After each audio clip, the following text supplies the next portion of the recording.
Hello everyone and welcome to the Library Kitchen here at the Gloucester County Public Library. I'm Chris and today I'm making my summer favorite, and that's cheese and tomato pie with a Parmesan Panko breadcrumb crust. So what we have to do for this recipe is start with a few tomatoes, and we're going to slice those tomatoes in about 1/8 to 1/4 inch thick and place them on a paper towel lined baking sheet. Now the reason we're doing this is because I've had a few tomato pies in my day, and most of them have been watery. And so to get the water out of our tomatoes, we're going to put them on a paper towel lined baking sheet and put a little salt on them. So first we're going to slice our tomatoes, and I've done some here prior to filming, but we're going to slice our tomatoes 1/8 to 1/4 inch thick. Now what you want to use to slice your tomatoes is a serrated knife, and I use just a Mercer bread knife that I have at home. And it works great for cutting and slicing tomatoes nice and thin, because those little serrations on the bread knife work perfect for cutting through the skin. So we're just going to cut a couple slices here. And you can see that bread knife went right through the tomato. It grips that skin and makes a clean cut. So 1/8 to 1/4 inch thick. And you're going to need about 12 slices for your pie.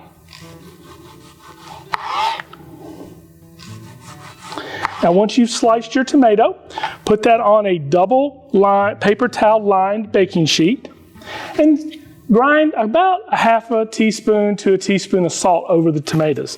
This will help to draw the water out of the tomatoes so that your pie is not watery. So we're going to grind just a little sea salt here on the top of the tomatoes. And then what I like to do is I like to take another sheet pan, put another double layer of paper towels over the tomatoes, and then put a second sheet pan over top of my tomatoes to give it a little bit of weight, and then let it sit here for about 15 to 20 minutes. Now while the water is coming out of the tomatoes, we're going to go ahead and preheat our oven to 375 and get our pre-made pie crust in the oven to par bake for about 6 to 7 minutes. And I'll do that now.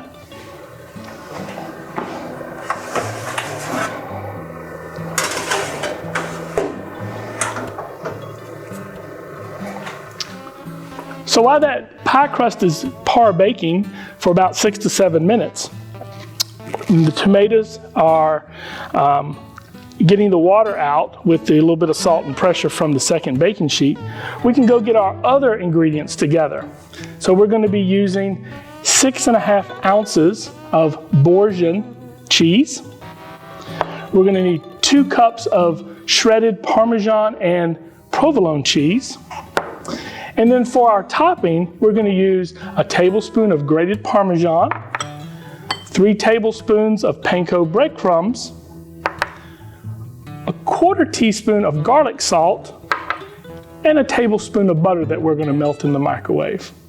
So as soon as my pie crust comes out of the oven, I'll be right back. So folks, it's been a few minutes, about 7 minutes that our pie crust has been baking. So we're going to bring that out. We'll start assembling our tomato pie.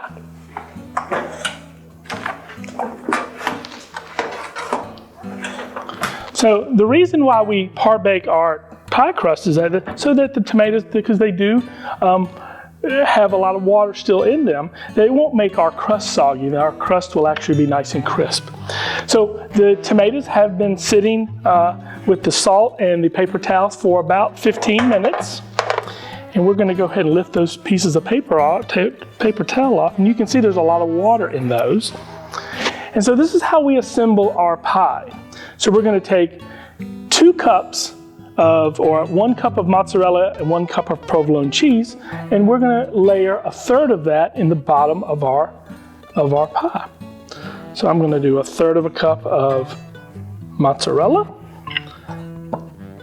and 1/3 of a cup of the provolone. And then now I'm going to layer my tomatoes. So you'll just have about 4 to 5 tomatoes per layer. You're covering up all the cheese. And then we're going to add another little crank to salt and a little bit of pepper, a the old pepper mate here. Now we're gonna add our Boursin cheese. Now Boursin cheese is from France. It's a gourmet cheese. It's kind of like a crumbly cream cheese with herbs added. And you can get this at most any grocery store. This one is the garlic and herb mixture. And you're gonna take half of the mixture and just crumble it over your tomatoes.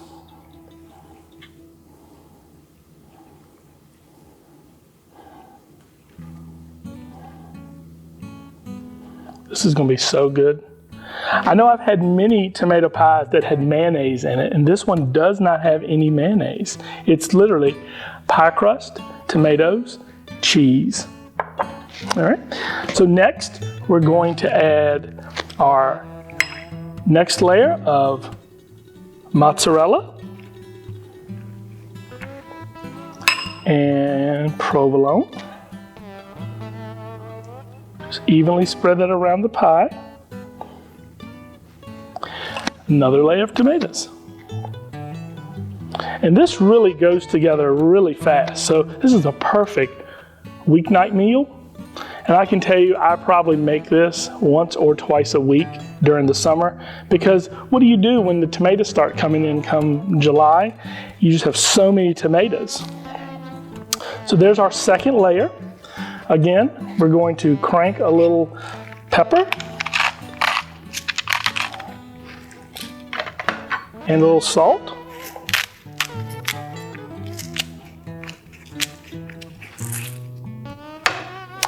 And then we're going to top with another layer of Boursin.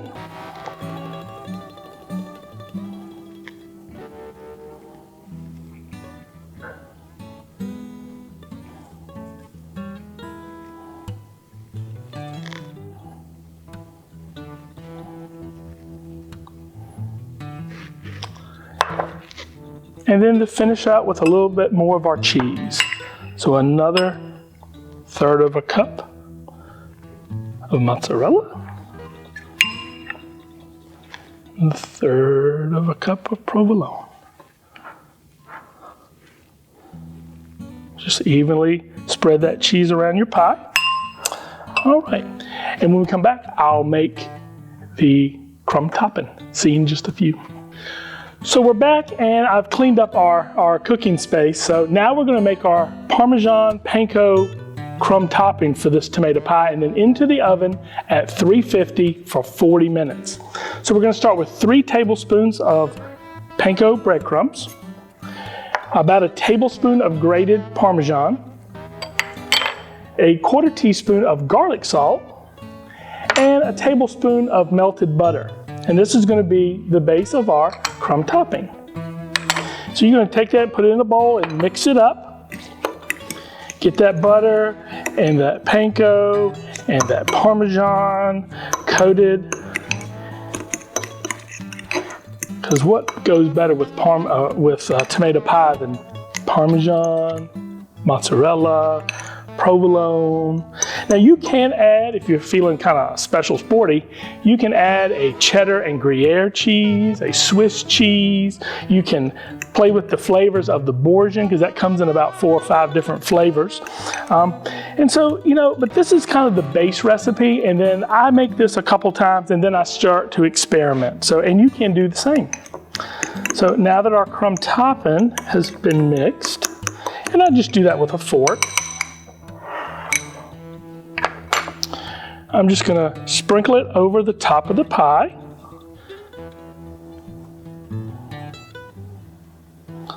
It's gonna make a lovely golden crust on the top of this pie when it comes out. So again, butter and Parmesan and breadcrumbs. It's so good.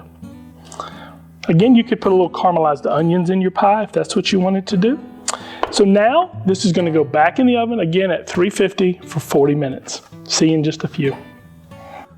So folks, it's been about 40 minutes and our pie is ready to come out of the oven.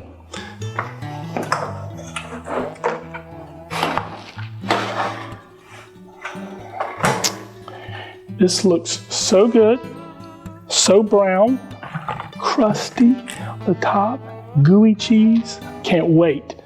But you've got to wait. You've got to wait 20 minutes. When you take this thing out of the oven after 40 minutes, you've got to wait 20 minutes before cutting into it.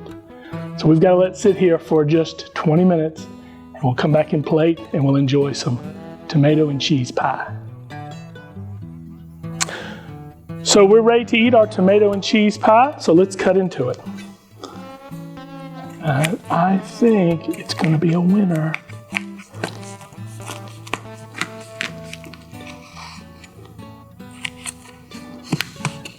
It'll be perfect for a weeknight meal out on the porch. Tomato, cheese, what's not to love? All right, let's see how this looks. The moment of truth.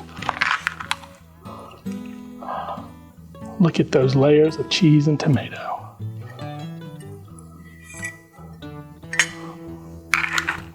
All right, let's give it a taste. Folks, thanks for stopping by the Library Kitchen, and don't forget to like and subscribe to the Gloucester County YouTube channel so that you don't miss any new recipes. Bye-bye.